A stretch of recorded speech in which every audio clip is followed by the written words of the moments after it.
نكمل حكايتنا وقبل ما يحلى الكلام نصلي على خير الأنام عليه أفضل الصلاة والسلام. لو ما اتفرجتش على الجزء اللي فات من حكاية النوبلس تقدر تتفرج عليه من على صفحة القناة. شفنا في الحلقة اللي فاتت إن المنظمة قدرت توصل لإم 21 وتقبض عليه، وكمان القرش قدر يوصل لريجس اللي كان هيقضي على القرش لولا تدخل المطرقة بأسر تشر ومنابه. يا ترى إيه اللي هيحصل؟ بس قبل ما نكمل الحكاية يا ريت تشترك في القناة لو لسه ما اشتركتش وتفعل زر الجرس عشان يوصلك كل جديد، ويا ريت تدعمنا بلايكك الجميل اللي بيفرحنا كتير. ما تيجي بينا نكمل باقي الحكاية.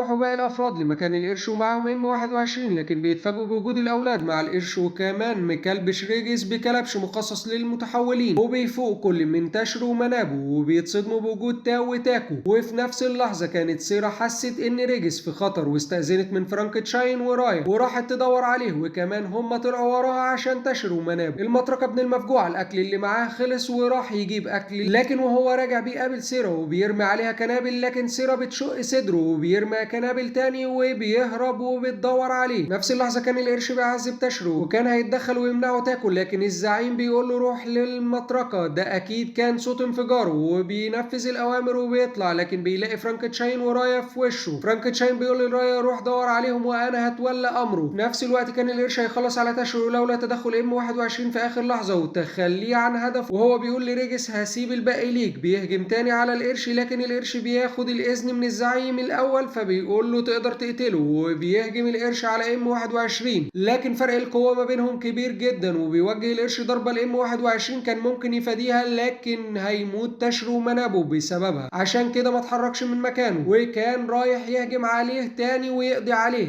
لكن فجأة ريجس بيكسر الكلبشات وبيرزع القرش بنية لزقته في الحيطة وبياخد ام 21 بالحضن. نفس اللحظة كان القتال داير بين فرانكتشاين وتاكو. فرانكتشاين بيفادي كل الهجمات بسهولة وتاكو شغال ضرب بالأسلحة اللي مش بتخلص، ولما تاكو بيلاقي الوضع كده بياخد منشط، لكن على طول بيوجه له فرانكتشاين ضربة لكن بيفاديها بسرعة، ولسه فرانكتشاين بيكلمه لقاه في قفاه ومرفعه. ايه السرعة دي يا ابني؟ بتروح الأحداث بسرعة لريجس اللي بيبقى مسيطر على القتال كله حتى بعد ما القرش خد المنشط كمان. كم انت جبار يا ريجس، خلاص هيخلص على القرش، لكن فجأة الزعيم بيتدخل وبيهجم عليه، لكن بيقدر يتفادى الهجوم بكل سهولة. الزعيم أول ما بيلاقيه فادى هجومه رغم سرعته، أخد المنشط على طول وطلب من القرش إنه يقف، لكن المفاجأة إنه قتل القرش، وكمان بيقول لتاو إنه أصلا عبارة عن منشط ليه وإنه ماشي تبع الخطة الأصلية. وفي لحظة ريجس بيتعصب جدا وبيقرر إنه هيقتل الزعيم وبيهجم عليه، لكن الزعيم بيصدها كأنه بيهش دبانة. بيهجم ريجس بنفسه، لكن للأسف الزعيم بيلعب بيه الكورة وبيقوم ريجس وبيهجم عليه بكل قوته، لكن ولا أي حاجة بتحصل ولا حتى بيتخدش الزعيم ولو خدش صغير، وبيوجه الزعيم ضربة لريجس بتلزقه في السقف وبيغمى عليه. بتنتقل الأحداث لسيرا اللي بتلاقي المطرقة وبتستخدم سلاح الروح وبتقدر بيه تتصدى لكل هجماته بكل سهولة. مش بس كده، كمان بتفلقه نصين بكل سهولة. يا جماعة نرجع لفرانكتشاين اللي متثبت على السطح وبيقول الوضع صعب بقوتي ديت، لكن تاكو بيقول له لازم اخلص منك بسرعة عشان اقتل اللي هرب مني. هنا فرانكتشاين بيتجنن وبيستخدم قوته وبيعصي اوامر رايا. يا عيني تاكو مش بيلحق يتحرك من مكانه، بيكون فاشخ صدره، بيتحرك بكل سرعته عشان يفادي هجمات فرانكتشاين، لكن كل خطوة كان بيتفشخ فيها اكتر. فرانكتشاين كان هيخلص عليه لولا ان تاكو افتكر اخته وقدر يتفادى الهجوم وكمان قدر يجرح فرانكتشاين، لكن فرانكتشاين بيقول له ده اخرك معايا، وفعلا بيخرمه من كل حتة. لكن قبل ما يقضي عليه بتظهر سيرا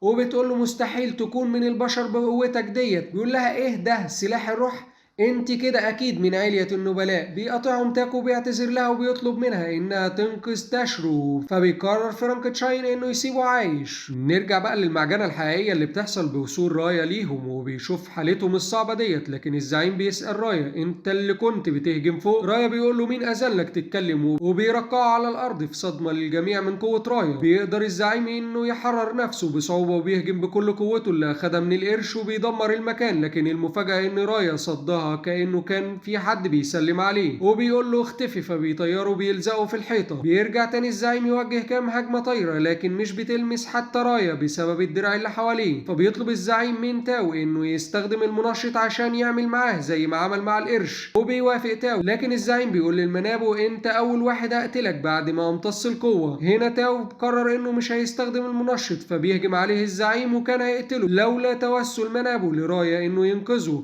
رايا بيقول له احنا اصحاب، اطلب اللي انت عايزه من غير توسل. بيستخدم رايا حقل الدم وبيوجه ضربة للزعيم بيعصره فيها وبيقضي عليه بكل سهولة. بيفوق طوكيو وام 21 وبيستغربوا ان هم لسه عايشين لحد دلوقتي، وجنبهم تاشرو ومنابو لسه ما فاقوش. في نفس الوقت كان تاو منبهر بمهارات سيرا في الطبخ وبياكلوا كلهم، وام 21 بيروح يقف في البلكونة وبيأنب نفسه انه ضعيف. فبيجيله رايا وبيقول له انت مش ضعيف، وبيوريه قد ايه هو قوي. اللحظة ديت بيكون ام 21 مصدوم من قوته وشكله وبيشكر رايا، وبيروح لتاو وطوكيو اللي بيسمعهم وهم بيتكلموا انهم عاوزين يمشوا كمان. تاكو بيصدم طوكيو ان المنظمة كانت بتتلعب بذاكرته ان ملوش اخت ولا حاجة، وبيشكروا فرانكشاين والجميع على الوقت الجميل دوت وماشيين. لكن ام 21 بيترجى فرانكشاين انهم يقعدوا، فبيوافق فبيقول له ده كمان بيتك وتقدر تقعد اللي انت عايزه فيه. بيروح تاشرو ومنابو المدرسة وبيتفاجئوا ان طوكيو وتاو انضموا لحرس المدرسة مع ام 21. تاشرو بيعجب بسيرا لكن مش عارف يصارحها ازاي، وبيطلب المساعدة منهم لكن دول آلات حرب لا يفقهوا اي شيء عن الحب وبيتهربوا منه. لكن رايا بيتدخل ويأمرهم بمساعدته وبيفشلوا، فبيتجهوا لريجس اللي بيرفض في الاول، لكن بيأمروا رايا فبيساعدهم. وبيوصلوا في الاخر انه يكتب لها رسالة فيها مشاعره، لكن بيزهق من اقتراحاتهم الفاشلة وبيحاول يظهر نفسه قدامها في لعبة السلة، لكن بيتحول الماتش الحرب بينهم ونسيوا انهم بيعملوا كل دوت عشان يساعدوه. وبعد ما بيخلص اليوم بتيجي سيرا لتاشرو وتديله رسالته وبتقول له طبيعي انك تعجب بحد وكمان هو يعجب بيك، خليك على طبيعتك. وبيروحوا كلهم لبيت فرانكشاين، لكن المفاجأة انهم كانوا اتفقوا انهم هيمسحوا ذاكرتهم عشان خايفين عليهم، وفعلا بيتم مسح ذاكرتهم. وبيجوا كالعادة المدرسة متأخرين وكانوا ناسيين كل حاجة. بيظهر راجل عجوز واسمه غيجل وبيحاول يدخل المدرسة وبيمنعوا الحرس وبيقولوا له ان دخول الاباء باذن مسبق، لكن بيطلع شخص مش عادي وبيقول لهم انتوا كمان مش مسموح لكم تبقوا قريبين من المدرسة. لكن بيظهر ريجس وسيرا وبيطلع الراجل دوت جد ريجس زعيم عشيرة في النبلاء. وكمان بيظهر فرانكشاين اللي بيكون عارف غيجل وبيقول له ده مكان شغلهم وبيقول له تعالى معايا. وبيقابل رايا اللي بيطلع ذو شأن في النبلاء وبيطلب منه الرجوع معاه عشان يثبت براءته، لان الحاكم السابق دخل في السبات الابدي بعده على طول، وبنته هي اللي مسكت الحكم وبتتهمك انك انت اللي وصلت الحاكم السابق ابوها للقرار ده. وكمان اغلب زعماء العشائر دخلوا في السبات الابدي مع الحاكم ومفيش غيري دلوقتي، وهي عايزه توصل لك باي تمن.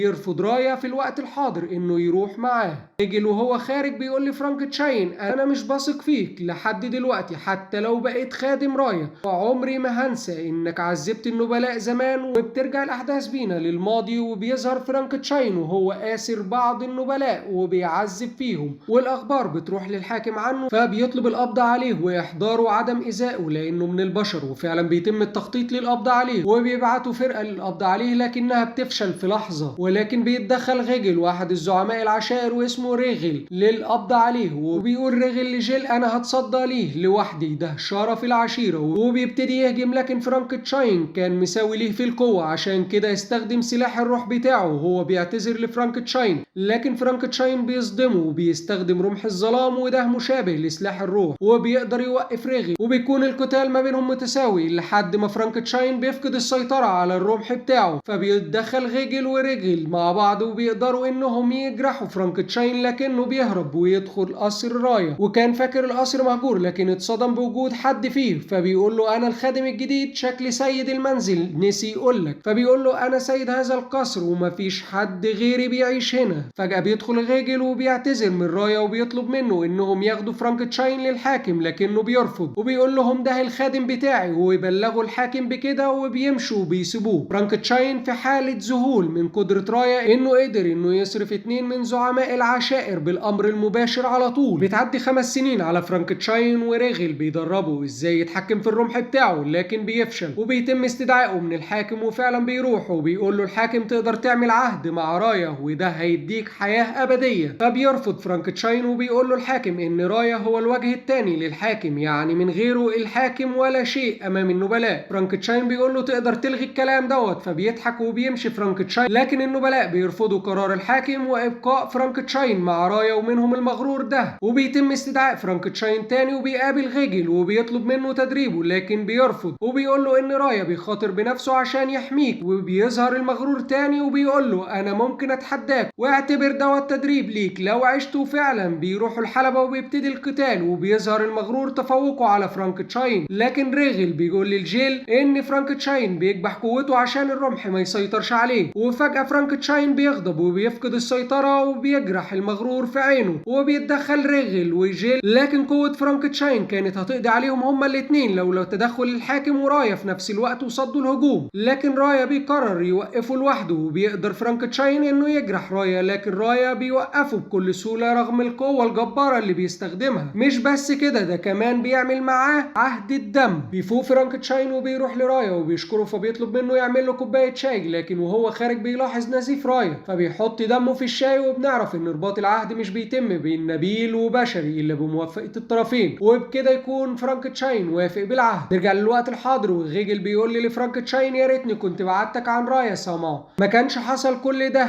يا ريت تقول له يرجع معايا عشان يثبت براءته ويقدر يعيش تاني مع النبلاء. فبيصدمه فرانكتشاين وبيقول له رايا اصلا مش عايز يعيش هناك، هو حابب يعيش هنا وسط الاصدقاء والاحباب من البشر والنبلاء. غيجل بيقرر انه هيرجع، لكن قبل ما بيمشي بيقول للريجس انت وريثي وهتاخد مكاني في يوم من الايام، وعشان كده افضل هنا وبطل طيش. وبيطلب من سيرا تهتم بيه وبيرجع للملكة وبيقول لها ان الاتنين اخطأوا، لكن هي بتقرر تقرا عقله. فبيقول لها من الصعب عليك ان تقرا عقلي، فبتطلب سجنه واحضار سيرا لقراءة عقلها وبتكلف باحضارها الواد الرخم ريل. وفعلا بيروح المدرسة وبيتحكم في عقل كل الطلبة وبيتجه ليه الحرس، لكن على طول بيعرف انهم بشر معدلين وبيضرب M21 بيقضي عليه بضربة واحدة. وفي لحظة بيظهر ريجس وسيرا، لكن مش بيهتم بريجس اللي بيكون اضعف منه وبيكلم سيرا وبيطلب منها ترجع معاه وهي بترفض طلبه وبيمشي. وبنعرف انه تم سجنه بسبب تدمير المكان اللي حواليه بسبب رفض سيرا الزواج منه. وبنعرف من ريجس انه اكبر منه في العمر والقوة وانه ذو دم نقي من عشيرة كاريتا، وانه عاوز يخطب سيرا عشان يقرب من منصب زعيم عشيرة عيل وصولي متعفن. وبتروح سيرا تقابله وكان هيروح وراها رايا، لكن فرانكتشاين بيطلب منه انه هو هيتولى الامر بنفسه. فبيقول له رايا بس انت بمستواك دوت مش هتقدر عليه عشان هو من ذو الدم النقي، عشان كده انا برفع عنك الختم وتقدر تستخدم قوتك. وبتوصل سيرا لمكان ريل وبيطلب منها الزواج وترك ريجس اللي اجبرها على التعامل مع البشر الحمقى القذرين. فبيكون ردها المره ديت مختلف عن المره اللي فاتت وبتقول له انا افضل العيش مع البشر الحمقى ولا اني اعيش مع خنزير وصولي متعفن. الواد من الصدمه بينهق وكان هيهجم عليها لولا تدخل عمه فرانكتشاين، وبيهجم على فرانكتشاين بكل استهتار، ولكن بيكون فرانكتشاين متوقع كل حركاته وبيكون فرق القوه بينهم واضح لحد ما ريل بيستخدم اسلوب ابوه وبيظهر منه كذا واحد، لكن فرانكتشاين بيكون متوقع برضه حركاته فبيستخدم سلاح الروح وبيقول لفرانكتشاين انت اللي جبته لنفسك، وبيقدر يوجه ضربه لفرانكتشاين ويعمل له علامه اكس في صدره. فبيتحمس فرانكتشاين وبيستخدم رمح الظلام وبيكون القتال متكافئ بينهم الى حد ما. بيتدخل ريجس وسيرا عشان لو فضلوا على كده هيدمروا المكان، وبتقدر سيرا توقفه وبتقول له ارجع انا مش جايه معاك. فبيتصدم يا عيني الواد وبيطلع امر الملكه وبتنصاع للاوامر وبترجع معاه. بيرجع فرانكتشاين لرايا وبيقول له غيجل في خطر وكمان سيرا تم استدعائها من قبل الملكه. فبيقرر رايا انهم يروحوا للمملكه. نروح لسيرا اللي بتوصل للمملكه وبترفض تجاوب على اسئله الملكه اللي بتسالها عن رايا الخاين، فبتحاول تجبرها انها تجاوب لكنها بترفض. فبتؤمر بحبسها وبتؤمر احد زعماء العشائر باستجواب غيجل. بيرجع من الاستجواب بدون اي نتيجه وبيدخل على الزعماء حد بيبلغهم ان في طياره وقعت في البحر المجاور ليهم، بيطلبوا منه تحريك الحرس تجاه الطياره وبيفتشوا فيها. وبيكون رايا وفرانكتشاين ومعاهم ريجس اللي بيحذرهم بيبشرهم انهم في منطقة محظور دخولها من قبل الحاكم السابق، وبيكملوا ولكنهم سامعينه، وبيطلع في المنطقة ديت قصر رايا. بيحس فرانكنشتاين ورايا بمجرد دخولهم القصر بحاجة غريبة، فبيطلب من ريجس يستناهم هنا، وبيطلعوا بيلاقوا سلاح الروح سيف نهاية العالم الراجناروك بتاع الحاكم السابق. وبيكون ريجس حس بوجود حد قريب من القصر فبيتحرك ناحيتهم وبيوقفهم قبل ما بيبلغوا الملكة، وبيساعدوه ام 21 وطوكيو وتاو. وبيطلعوا كانوا مستخبيين في الطيارة وبيروحوا لفرانكنشتاين ورايا اللي بيقولوا لهم ان سيرا وغيجل في مأزق بسبب التستر عليا عشان انا متورط في شبهة قتل الحاكم السابق. فبيسألوا ام 21 انت مين بالظبط؟ ازاي واحد من النوبلس وقتل الحاكم السابق؟ فبيرد عليه فرانكنشتاين لقب النوبلس لا يشير الى واحد من النبلاء بل الى كائن واحد لا نظير له يتميز عن جميع النبلاء الاخرين، وذلك النوبلس هو رايزل سماه. بيتصدم ريجس وبيقول ام 21 يعني انت النوبلس والمجرم الهارب كمان؟ فبيقول له رايا انتوا هتساعدوا مجرم ليه؟ فبيقول له احنا مش شايفين مجرم هنا. وكمان ريجس بيقول له جدي واثق فيك فعشان كده انا كمان واثق فيك. فبيفتكر رايا وهو قاعد مع الحاكم السابق وكان بيعرض عليه الحكم. نرجع للحاضر وبيقرر انه هيروح القصر الملكي في صدمة من الجميع. بتنتقل الاحداث الى الملكة اللي بتعرف ان في 3 من البشر المعدلين على الجزيرة ومعاهم ريجس اللي بتقرر انه على صلة برايا، وبتقرر تعاقبه هو وجده بالسبات الابدي وهو الموت في اعتراض من زعماء العشائر. وعشان كده بتروح لغيجل وبتقول له لو قلت الصراحة هعفو عنك. وفعلا بيقول لها انا قابلت رايا سماه فبتعفو عنه، لكنه بيترجاها انها تطبق حكمها عليه. وبترجع وتبلغ زعماء العشائر انها قررت معاقبة غيجل بالسبات الابدي وان اللي موجود على الجزيرة الخائن وخدمه، وبتطلب من 2 من زعماء العشائر التخلص منهم. وفي نفس الوقت بيكون رايا وفرانكنشتاين متجهين للقصر والباقي بيكونوا بيوسعوا لهم الطريق للقصر. وبيجي لهم ريل الخنزير المرفوض وبيبلغ ريجس ان اتحكم على جده بالسبات الابدي، فبيطلب منه ام 21 انه يلحق جده وهم هيوقفوا الواد الخنزير. نفس الوقت بتكون سيرا هربت من السجن وبتقابلها زعيمة العشيرة ديت وبتطلب منها ترجع، لكن سيرا بترفض وبيبتدي القتال ما بينهم وكل واحدة بتستدعي سلاح الروح بتاعها وبينزلوا ضرب في بعض. نرجع لريجس اللي بيشوفوه الاتنين الزعماء دول، وواحد منهم كان هيوقفه ويقبض عليه لكن التاني بيطلب منه انه هو اللي يقبض عليه، وفعلا بيلحقه وبيطلب منه انه يهرب لحد ما يثبتوا براءته هو وجده. ومش عاوز يقبض عليه لكن ريجس بيرفض وعاوز يقابل جده، فبيقول له خلاص انا هساعدك تقابل جدك لو قدرت انك تخدشني. نرجع لام 21 اللي بيقدر انه يخدش ريل وكمان كل ما بيقرب منه طوكيو كمان بيصيبه، وفي الاخر بيقدر تاو انه يصعقه وده بيخليه يستخدم سلاح الروح ويفلق ام 21 وبيقدر عليهم هما ال3. وبيظهر رايا اللي بيقول لفرانكنشتاين تقدر ترجع لهم وفعلا بيرجع لهم، لكن قبل ما بيوصل بيكون ريل هزمهم وكمان اخوه زعيم العشيرة وصل ليهم وكان هيقبض عليهم لولا وصول فرانكنشتاين. فبيسأل اخوه انت تعرفه؟ فبيقول له ريل ايوه كان مع سيرا وكنت هقضي عليه. يا عين الواد ملحقش يكمل كلامه كان فرانكنشتاين مخرمه. وبيستدعي اخوه سلاح الروح وكمان فرانكنشتاين وبيطلب منهم يبعدوا عشان ما يموتوش من العظمه اللي هتحصل. وبيبتدي القتال وبيختفي الزعيم وفرانكنشتاين بيكون مش قادر يحدد مكانه في الاول لكن بيقدر يوصل له. كل واحد بيهجم على التاني والزعيم بيظهر منه نسخ كتير لكن فرانكنشتاين بيقدر يوقفهم كلهم. وبيجي الخنزير المرفوض تاني وبيهجم على ام 21 والباقي لكن فرانكنشتاين بيصد هجومه وبيتعرض لاصابه من الزعيم اللي بيزعق لاخوه ويأمره بعدم التدخل وكمان بيجرح نفسه. فبيعجب بيه فرانكنشتاين وبيكملوا دعك في بعض. بتنتقل الاحداث لريجس اللي بيكون يا عيني جاب اخره ومتشلفط من كل حته لكن بيزغزغ الزعيم وهو ماسك وبيقول له اوفي بعهدك ليا بقى. فبيقول له الزعيم بقائك وسط البشر غيرك يا ريجس. وفي نفس الوقت كانت الملكه بتستدعي باقي الزعماء عشان هتنفذ الحكم على غيجل، ومش بس كده كمان هتعاقب سيرا على الهرب من الحبس بالسبات الابدي لكن بيرفض الزعماء الحكم. وكمان غيجل بيقول لها انا اللي المفروض اتعاقب بس سيرا وريجس مالهمش ذنب. بتقول انا هقتل كمان رايا. فبيقول لها مش هتقدري طول ما الشخص ده جنبه، الشخص اللي اعترف به الحاكم السابق ده في قوه زعماء العشائر رغم انه بشري. وبيقول لزعماء العشائر ان الملكه بتكره رايزل مش عشان قتل الحاكم السابق، لا عشان الحاكم السابق عرض عليه الحكم من بعده ولكنه رفض، وانا بقبل بحكم السبات الابدي عشان انا ما عرفتش ادلك على الطريق الصحيح وانك تبقي الملكه اللي تجمع النبلاء. فبتقول له تمام وهتنفذ خلاص الحكم عليه لولا دخول رايا الجاحد. في نفس الوقت كان الزعيم اللي بيقاتل فرانكنشتاين كان بيواجه صعوبه في القتال مع فرانكنشتاين اللي بيوجه له ضربه بتخرم بطنه. فبيتدخل تاني ريل الخنزير وبيطلب من اخوه ياخد سلاح الروح بتاعه لكنه بيرفض وبيقول له دي رغبه ابويا الزعيم السابق للعشيره. وبيظهر قد ايه فرانكنشتاين شيء قوي. نرجع للحاج رايا والمدعكة اللي هتحصل. بيوقف رايا الملكة من تنفيذ الحكم، فبيهجم عليه ريمي أحد زعماء العشائر بكل قوته، ولكن رايا بيعامله كأنه بيهش دبانة، وبيتدخل باقي زعماء العشائر واحد تلو الآخر بكل قوته، ومش بيقدروا حتى يوصلوا لرايا. مش بس كده، بيتحكم فيهم ويرقعهم على الأرض. فبتقول سيرا أنا كنت فاكرة إن الحاكم بس اللي يقدر يعمل كده. فبيقول لها غيجي إن الحاكم أقوى النبلاء، وعشان كده بيقدر يستخدم تقنية الإخضاع، لكن النوبلس هو شخص قوته تفوق جميع النبلاء بما فيهم الحاكم نفسه، ويعتبر هو الرقيب على الحاكم في حالة خطأه. بتتدخل الملكة وبتقول لهم أنا اللي هقضي عليه بنفسي، وبتستخدم سلاح الروح ريغناروك. بيحس بقوتها كل اللي في المملكة، ومنهم الزعيم اللي بيقاتل فرانكتشاين وبيسيب فرانكتشاين ويرجع جري على القصر هو واخوه. نرجع للملكة اللي بتوجه الضربة المهولة دي اتجاه رايا اللي بيصدها بكل سهولة وبيهجم عليها،